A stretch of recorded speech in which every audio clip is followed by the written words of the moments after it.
Morning बच्चों, कैसे हैं आप सब। क्लास 7 की मैथ्स की क्लास में आप सबका स्वागत है बच्चों। और हम पढ़ रहे थे चैप्टर नंबर 4 इकाई 4 रचनाएं। अभ्यास 4 भी बच्चों हम लोगों ने स्टार्ट कर दिया था। क्वेश्चन नंबर 3 तक हम लोगों ने प्रश्न हल कर लिए हैं और आज हमें पढ़ना है क्वेश्चन नंबर 4 से। तो आइए देखते हैं क्वेश्चन नंबर 4 क्या है।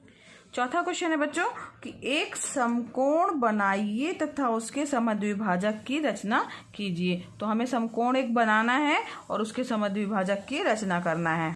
समकोण बनाने के लिए बच्चों ये स्केल से सबसे पहले हम एक लाइन खींच लेंगे। मान लीजिए हमारे पास में, चूंकि इसमें नाप करके नहीं लिखा है या ऐसा नहीं लिखा हुआ है कि 190 डिग्री का कोण जो है वो प्रकार चांदी की सहायता से बनाइए, तो हम चाहें तो चांदी की सहायता से बना भी सकते हैं, लेकिन इसमें नहीं दिया है तो हम जो है इसके लिए अलग से जो है किस तरीके से खींचेंगे 90 अंश का कोण, वो आइए देखते हैं। तो ये हमने जो है वो सबसे पहले एक किरण खींच ली, इसका पॉइंट एक निश्चित कर दिया और इसका नाम दे दिया ए और ये हो गया हमारा बी।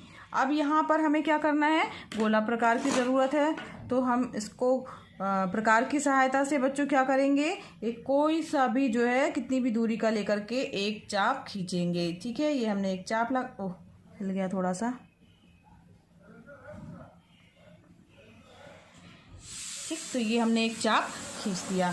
ठीक है, अब बच्चों चाप खींच दिया जो हम लोगों ने, तो यहाँ पर एक बिंदु प्राप्त हुआ, इसको हम लोगों ने मान लीजिए नाम दे दिया P। अब हमें क्या करना है, गौर से देखिएगा बच्चों, हम इसमें चांदी का भी प्रयोग नहीं करेंगे और 90 डिग्री का एंगल भी बनाएंगे। तो जो हमने यहाँ से लेकर के ये यहाँ चाप लगाया था, सेम उसी को लेकर के यहाँ पर हम बिंदु P पर एक चाप मारेंगे। ठीक, तो इस प्रकार जो कोण बनता है इसको मिलाने वाला वो 60 अंश का होता है और उसके बाद सेम वही चाप जो है एक और आगे मारेंगे, तो ये और एक दूसरा 60 अंश का कोण प्राप्त हो गया। तो यहाँ पर जो दो कटान बिंदु प्राप्त हुए हैं तो इसके नाम हम लोगों ने दे दिए Q और यहाँ पे हो गया हमारा R। अब हमें क्या करना है, Q और R, तो ये जो हमारा ये यहाँ से इस बिंदु को मिलाएंगे तो 60 डिग्री का कोण प्राप्त होता है और इसी तरीके से जब हम A से R को मिलाएंगे तो फिर उसमें नेक्स्ट 60 डिग्री यानी टोटल 120 डिग्री का कोण प्राप्त हुआ। अब हमें क्या करना है, जब हमने दो बार यहाँ से चाप मार दिया, अब उसके बाद सेम वही चाप जो लेकर के या उस त्रिज्या से जो है वो आधे से ज़्यादा दूरी लेनी है या उतनी ही दूरी लेनी है बच्चों। तो वो चाप हम लोगों ने मारा बिंदु Q से, एक ये मारा और उसी तरीके से बिंदु R से भी हम सेम वही जो है चाप मारेंगे। ये देखिए समझ में आ रहा होगा आपको। तो ये हम लोगों ने, ये थोड़ा हिल गया क्या, ये होगा। ठीक, फिर से बच्चों बना लेते हैं, वो थोड़ा गड़बड़ हो गया था तो उसे मैंने इरेज कर दिया है। एक बार फिर यहाँ चाप मारा और उसी तरीके से सेम चाप जो है हमने ये मारा। ठीक है, तो ये हमारे पास में एक नया बिंदु प्राप्त हो गया, इसको हमने दे दिया बिंदु O। अब O बिंदु से A को मिलाती हुई एक किरण खींचेंगे, तो ये जो होगी किरण ये हमारी 90 डिग्री की होगी। ठीक है, यहाँ पर मान लीजिए ये यहाँ पर जो ये हमारा कटान बिंदु है O, वो हमारा जो है ये मान लीजिए M है, तो ये O जो है कोण BAM, ये कितना होगा हमारा 90 अंश का कोण है बच्चों। तो अब हमने 90 अंश के कोण की रचना कर ली, ये 90 डिग्री है। अब हमें क्या करना है, इसका अर्धक खींचना है, यानी कि उसे समद्विभाजित करना है। समद्विभाजित करने के लिए बच्चों बताया है मैंने क्या करना है। तो जैसे ये हमारा चाप दिया हुआ है, ठीक है, ये जो हमारा चाप था ना P और R, ये जो हमने लगाया था P वाला चाप, उसी चाप को तो उससे ज़्यादा दूरी लेकर के, आधे से ज़्यादा या उससे कम नहीं होना चाहिए, हमने आधे से ज़्यादा दूरी ले ली है। यहाँ पर ध्यान दीजिए बच्चों, एक शब्द का प्रयोग किया जा रहा है बार बार कि आधे से ज़्यादा दूरी लेनी है उसकी। ठीक है, जो हमारी त्रिज्या है उससे उसकी दूरी या तो उतनी ही रहे या उसकी जो त्रिज्या से आधे से ज़्यादा दूरी होनी चाहिए। बच्चों तुम लोगों ने सोचा है कभी कि ये हम त्रिज्या की लंबाई जो है वो आधे से अधिक क्यों लेते हैं? तो आधे से अधिक त्रिज्या की लंबाई अगर हम नहीं लेंगे बच्चों, तो जो हम चाप लगाएंगे तो चाप एक दूसरे को किसी भी बिंदु पर काटेंगे ही नहीं। आप करके देखिएगा, अगर आप कम दूरी लेते हैं, अगर इतनी दूरी लेंगे तो एक चाप यहाँ जाएगा, दूसरा चाप यहाँ जाएगा, समझिए मेरी बात को, यहाँ जाएगा, यानी एक दूसरे को काटेंगे ही नहीं। इसलिए हमें क्या करना है, आधे से ज़्यादा दूरी या उतनी ही दूरी लेकर के चाप लगाना है। तो हमने ये आधे से ज़्यादा दूरी ले ली है। ठीक है। और हमें ये चाप ये हमने लगा दिया। उसी तरीके से बिंदु यहाँ पे कोई बिंदु मान लीजिएगा और एक चाप हमने यहाँ मार दिया। तो यहाँ पर हमने यहाँ पर कोई बिंदु ले लिया जिसका नाम यस रख दिया है बच्चों। तो पी से चाप मारा है हमने और बिंदु यस से चाप मारा है। तो यहाँ पर एक हमारे पास में कटान बिंदु प्राप्त हुआ है, इसको मान लीजिए हमने एम नाम दे दिया। एन से जाती हुई ए और एन को मिलाती हुई एक किरण खींचेंगे बच्चों। तो ये जो प्राप्त किरण होगी ये हमारी क्या होगी, जो हमारा 90 अंश है या समकोण है उसके समद्विभाजक की रचना है। ठीक, उसे ये एन जो है वो 2 बराबर भागों में बांटेगा। अब इस कैसे बांट रहा है तो इसे आइए देख लेते हैं हम लोग। चांदे की सहायता से नाप करके भी देखते हैं कि क्या ये इसके समद्विभाजक की रचना हो गई है। तो चलिए देखते हैं। ये हमारा चांदा है, हमने इसका पॉइंट जो है वो हमने यहाँ पर रखा, 0 से देखिए मिलाया है हमने और ये एक्यूरेट 45 डिग्री जो है कितना नाप आ रहा है, 45 अंश का नाम माप आ रहा है। यहाँ पे देखिए 40 है और ये यहाँ वाला जो है वो 45 है, फिर ये 50 है, 5-5 अंकों का अंतर है। तो ये 45 डिग्री का जो आ रहा है एंगल हमारा, ये 45 डिग्री आ रहा है और ये भी कितना आ रहा है, 45 डिग्री। तो इस प्रकार से हमने समकोण त्रिभुज की रचना की और क्या किया, उसके समद्विभाजक की भी रचना की। बच्चों जिस प्रक्रिया से हम लोगों ने जैसा जैसा किया है सेम उसी को आप अपने शब्दों में रचना के चरण में लिखेंगे कि हमने एक रेखाखंड ए भी लिया, उससे एक चाप लगाया, ठीक, जो कि बिंदु पी पे काट रहा है ए बी को, उसके बाद बिंदु पी पर रख कर एक चाप क्यू एक चाप आर लगाया। ठीक, अब बिंदु क्यू और आर से भी उतनी ही त्रिज्या या उससे ज़्यादा की त्रिज्या का लेकर एक यहाँ पे चाप लगाया जो बिंदु ओ पर काट रहा है, ए ओ को मिलाया और इस प्रकार से हमारे जो है 90 अंश का कोण या समकोण त्रिभुज की रचना हो गई। जो जैसा बोल रहे हैं बच्चों सेम वही आपको लिख देना है। ठीक है, अब इसके बाद हमने ये समकोण की रचना कर ली। इसके बाद बिंदु पी तथा बिंदु एस को जो है केंद्र मान करके त्रिज्या जो है वो आधे से ज़्यादा लेनी है और एक चाप लगाया पी से और बिंदु एस से। तो इस प्रकार से जो कटान बिंदु प्राप्त हुआ वो एन है, ए और एन को मिला दिया। तो ए एन को मिलाने के बाद जो प्राप्त हमारे पास में जो कोण प्राप्त हुए हैं वो क्या है, वो समद्विभाजित हुए हैं कोण, जो कि समकोण को समद्विभाजित कर रहे हैं, जो कि 45-45 अंश के कोण हैं। ठीक है बच्चों, समझ में आ गया ना कैसे करना है, कैसे लिखना है। चलिए आइए बढ़ते हैं इसके आगे क्वेश्चन नंबर 5 की ओर।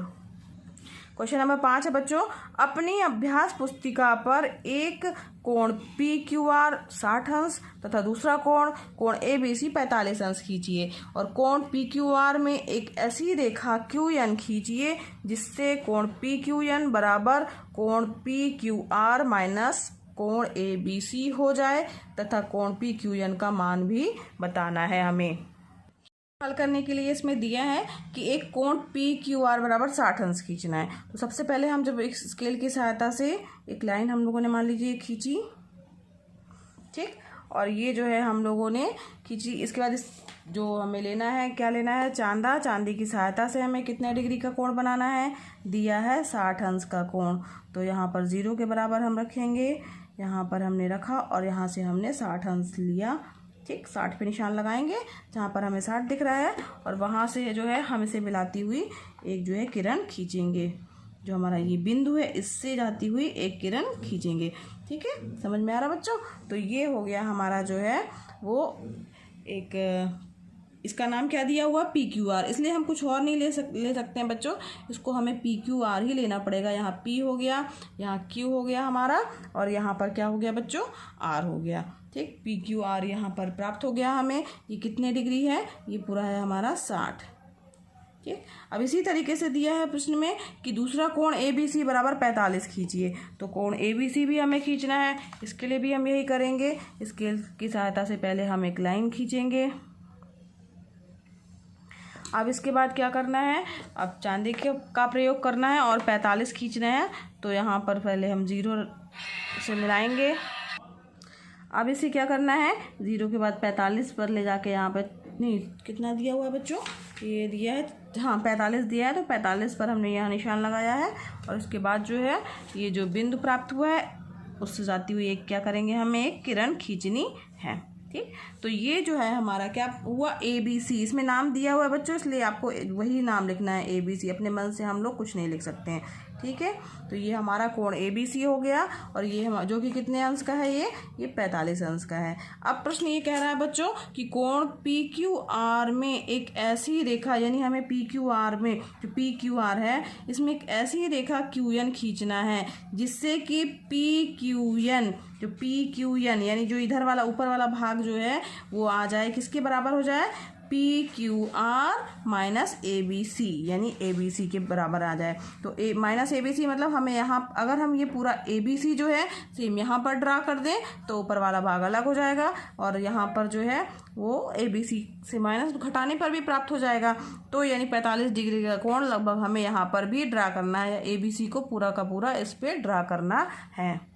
इसका तात्पर्य ये हुआ कि हमें दिए हुए कोण के बराबर कोण की रचना करना है। अब हम सीखेंगे बच्चों, ये भी गौर कीजिएगा कि दिए हुए कोण के बराबर कोण की रचना हम कैसे कर सकते हैं। इस कोण के बराबर हमें यहाँ पर एक और कोण बनाना है। तो इसको करने के लिए सबसे पहले हम जो ये प्रकार है उसकी सहायता से कोई सा भी हम एक यहाँ पर चाप लगाएंगे। तो मान लीजिए हमने यहाँ पर एक चाप जो है वो ये लगाया, ठीक। अब ये जो चाप हमने लगाया है वही चाप लेकर के हमें क्या करना है, बिंदु Q पर रख करके और हमें वही चाप सेम यहाँ पर लगाना है, ठीक है। समझ में आया बच्चों हमने क्या किया है, चाप बिंदु B से एक चाप लगाया, वही चाप हमने बिंदु Q से भी लगाया। इसके बाद क्या करना है, अब इसके बाद बच्चों यहाँ से लेकर के और जो ये बिंदु है कटान बिंदु, इसका कुछ नाम दे लीजिए। इसका नाम मान लीजिए यहाँ पर हमने रख दिया M। तो यहाँ पर M तक के बीच की जो वो यहाँ पर N मान लीजिए दिया है। तो ये M, यहाँ से M के बीच की दूरी कितनी है उसको नापेंगे। वहाँ पर हम अपनी ये जो ये प्रकार है उसको उतना नाप लेना है प्रकार की सहायता से, नोक से, ठीक है। नोक यहाँ पे रखना है, एक पॉइंट पे रखना है, यहाँ पे नापा हमने। अब क्या करना है, जैसे ये नापने के बाद हमारा ये बिल्कुल एग्जैक्ट इतना प्राप्त हुआ है, उसी को बिना हिलाए डुलाए वही प्रकार उठाना है आपको और यहाँ की कटान बिंदु से भी एक चाप मारना है। समझ में आया, वहाँ कटान बिंदु से हमने क्या किया है, एक चाप मार दिया है। कितना, यहाँ से लेकर के जितना ये हमारा पहला वाला ये यहाँ M तक का कटान बिंदु था, ठीक है। इसी को हमने लिया है, या ये से ये है, ये इसको लेकर के हमने सेम यहाँ पर इसको मारा है चाप। तो हमें एक और बिंदु प्राप्त हुआ है, ठीक है। तो ये जो बिंदु प्राप्त हुआ है इसे हमें क्या नाम देना है, इस बिंदु का नाम हम कुछ भी दे सकते हैं क्योंकि हमारे पास एक ऐसी रेखा का बनाना है, QN बनाना है। तो यहाँ पर हम बिंदु का नाम मान लीजिए ये यहाँ पर O दे रहे हैं, ठीक है, O। तो यहाँ पर अब क्या करना है बच्चों, O से Q को मिलाती हुई एक रेखा हमें खींचनी है। O से Q को मिलाती हुई एक हम रेखा खींचेंगे। तो ये जो कटान बिंदु से इस रेखा का नाम हम क्या देंगे, N। ये N क्योंकि दिया हुआ है बच्चों कि एक रेखा जो है वो QN खींचना है जो कि PQN जो है वो बराबर किसके हो जाए, PQR में से कोण ABC जो हमारा घट जाए। तो कोण ABC 45 है, सेम हमने 45 अंश का जो ये जो कोण हमने बनाया है ये कितना है, 45 डिग्री का कोण है, ठीक। ये हमारा कोण जो बना हुआ है कोण RQN ये 45 डिग्री का है और ये बचा हुआ कोण जो है वो उसका मान हमें लिखा है कि बताइए कितना कोण बचा है। तो इसको हम चांदी की सहायता से नाप के देखते हैं बच्चों कितना कोण बचा है।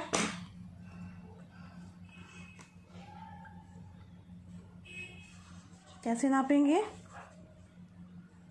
ये यहाँ पर हमने रख लिया इसको, ये 0 यहाँ से मिलाया हमने इसका। तो ये जो है वो ये 15 डिग्री के लगभग हमारा आ रहा है। ये देखिए ये लगभग जो है हमारा कितना आया है, ये 15, ठीक। तो ये हमारा कितना प्राप्त हुआ है, 15 लगभग ये प्राप्त हुआ है हमारा। बच्चों इस तरीके से हमें लिखना होगा कि ज्ञात है ये दोनों कोण 60 डिग्री और ये 45 अंश, ठीक है। और रचना क्या करनी है कि कोण PQR में एक ऐसी रेखा QN की जिससे कोण PQN बराबर कोण PQR माइनस कोण ABC। रचना के चरण क्या लिखेंगे, जैसा जैसा हम लोगों ने किया था बच्चों वैसे ही वैसे करना है। सर्वप्रथम हमने चांदे की सहायता से कोण पी क्यू आर बराबर 60 व कोण ABC 45 खींचा। फिर क्या किया था बच्चों, बिंदु बी को शीर्ष मानकर कोई चाप लगाया व उसी त्रिज्या का चाप बिंदु क्यू से भी लगाया, जो BC को बिंदु L व QR को बिंदु S पर काटता है। यहाँ गौर कीजिए बच्चों, ये BC को बिंदु L पर हम काट रहा था, ठीक, यहाँ पर हमने L नाम दिया है और इसको S, ठीक, और यहाँ पर QR को बिंदु S पर सेम वही त्रिज्या का चाप जो है यहाँ लगाना है और यहाँ पर लगाना है। अब इसके बाद क्या करना है, L से M के बीच की दूरी को नापना है, तो जितनी दूरी है उसी को बिंदु S से रख करके और O के बीच में लगाना है चाप। तो यही लिखा है बच्चों कि बिंदु B को शीर्ष मानकर एक चाप लगाया जो त्रिज्या व उसी त्रिज्या का चाप बिंदु Q से भी लगाया, जो BC को L और S पर काटता है, ये तो हम लोगों ने कर ही लिया। फिर बिंदु LM की दूरी नापकर बिंदु S से एक चाप लगाया जो O पर काटता है और OQ को मिलाती हुई एक रेखा QN खींचा। अब यहाँ ध्यान दीजिए बच्चों, O यहाँ पर O और Q को मिलाती हुई एक रेखा हमने क्या खींचा है, QN खींचा है, ठीक है। अब यहाँ पर QN खींचने के बाद यहाँ पर ध्यान दो बच्चों, कोण NQR बराबर है किसके, कोण ABC के। जो हमने नया वाला बनाया है वो NQR वो ABC के बराबर है। दोनों कितने डिग्री के बराबर है, 45 डिग्री के बराबर है, ठीक है। इसके बाद जो है यहाँ पर कोण PQN बराबर क्या हो जाएगा, कोण PQR माइनस कोण NQR। अब यहाँ पर PQR का मान कितना है, 60 है, NQR का मान कितना है, 45 है, ठीक है। यहाँ पे NQR बराबर ABC है ना, इसलिए 45 है, तो 60 माइनस 45 मतलब कितना बचा, 15। तो कोण PQN का मान कितना होगा, जो है वो 15 डिग्री होगा, ये हमें ज्ञात करना था। तो अतः कोण PQN का मान 15 डिग्री होगा। ये आपका आंसर हो गया। ये पूरा आपका प्रश्न हल हो गया है रचना के चरण के साथ में। तो बच्चों आज ये प्रश्नावली अभ्यास 4 भी यहीं पर समाप्त हुई और कल हम चालू करेंगे अभ्यास 4C और कुछ नया सीखेंगे। आज के लिए बस इतना ही बच्चों। और आपको मेरा पढ़ाना पसंद आ रहा हो तो मेरा वीडियो लाइक कीजिए, दूसरे बच्चों को शेयर भी कीजिए और अगर आपने अभी तक सब्सक्राइब नहीं किया है बच्चों तो इसे सब्सक्राइब भी कर दीजिए। धन्यवाद बच्चों।